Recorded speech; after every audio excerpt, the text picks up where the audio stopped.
Hello నమస్తే welcome to universal today. నేను మీ anchor Soumya. Recent గా బైజాపా ఎంపీ తేజస్వి చేసిన వ్యాఖ్యలు కంప్లీట్ తెలంగాణలో ఉన్న కాంగ్రెస్ మరియు బీఆర్ఎస్ నేతలందరినీ కూడా గిచ్చినట్టుగా అనిపిస్తున్నాయి. సో దానికి సంబంధించి ఆల్రెడీ బీఆర్ఎస్ నేతలు నిరసన తెలుపుతూ బీజేపీ ఆఫీస్ ఎదురుగుండా తేజస్వి యొక్క దిష్టి బొమ్మని తగలబెట్టిన రీతిని మనం ఆల్రెడీ చూసాం. సో ఇప్పుడు బీఆర్ఎస్ మాజీ ఎమ్మెల్యే హరీష్ రావు మాట్లాడుతూ ఇలాంటి వ్యాఖ్యలు చేస్తున్న కాంగ్రెస్ ఇప్పటిదాకా ఎందుకు నోరు మెదపలేదు, రేవంత్ రెడ్డి అక్కడే ఉన్నా కూడా, అలాగే బీజేపీ నేతలందరూ అక్కడే ఉన్నా కూడా ఎందుకు ఒక్క మాట కూడా తప్పని మాట్లాడలేదు.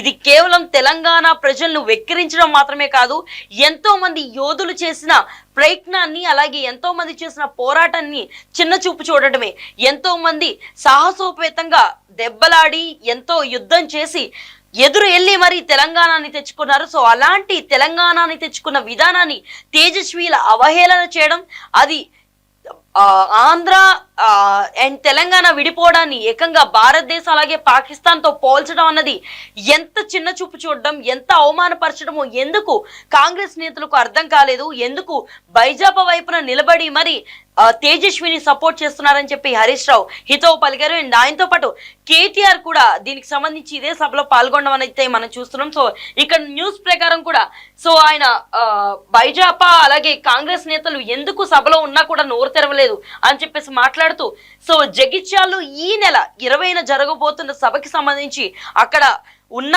ఏర్పాట్లన్నింటి చూడడానికి వెళ్ళిన హరీష్ రావు మరియు కేటీఆర్ అండ్ మిగతా మంత్రులందరితో కలిపి సభలో సంబంధించిన విషయాల్ని చూస్తూనే పరిశీలిస్తూనే మీడియాతో మాట్లాడుతూ ఎందుకు తేజస్వి చేసిన ఈ పనిని బైజాపా నేతలు కానీ లేదు అంటే కాంగ్రెస్ నేతలు కానీ ఎందుకు ప్రశ్నించడం లేదు, ఇదంతా రేవంత్ రెడ్డి పట్టించుకోకుండా ఇక్కడ మహిళల బిల్లుల గురించి జరుగుతున్న డిసిషన్ కి కూడా ఎటువంటి రియాక్షన్ ఇవ్వకుండా, మహిళా రిజర్వేషన్ల గురించి మాట్లాడకుండా ఢిల్లీలో కార్యకలాపాలు చేసుకుంటున్నారా అని చెప్పేసి హరీష్ రావు ప్రశ్నించడం అయితే జరిగింది.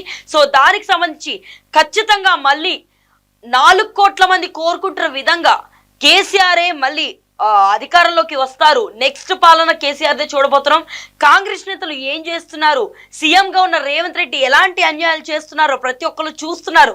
సో దానికి సంబంధించి ఖచ్చితంగా వచ్చే ఎన్నికల్లో మేమే నిలబడతాం, మేమే గెలుస్తాం, సో అసలు సిసలైన తెలంగాణ అంటే ఏంటో ఫ్యూచర్ లో చూపిస్తామని చెప్పేసి హరీష్ రావుతో పాటు కేటీఆర్ కూడా ఇలాంటి వ్యాఖ్యలు పలకడం బీఆర్ఎస్ నేతలు హర్షం వ్యక్తం చేస్తే ఓ పక్కన కాంగ్రెస్ కానీ బీజేపీ కానీ దీనికి సంబంధించి ఎటువంటి వ్యాఖ్యలు చేయకపోవడం ఆందోళన కలిగిస్తుంది. సో వాళ్ళు దీనిపై ఎలా రియాక్ట్ అవుతారు, దీనికి మాటకు మాట ఎలాంటి సమాధానం ఇస్తారో తెలియాలంటే కొంతకాలం వేచి చూడాల్సిందే.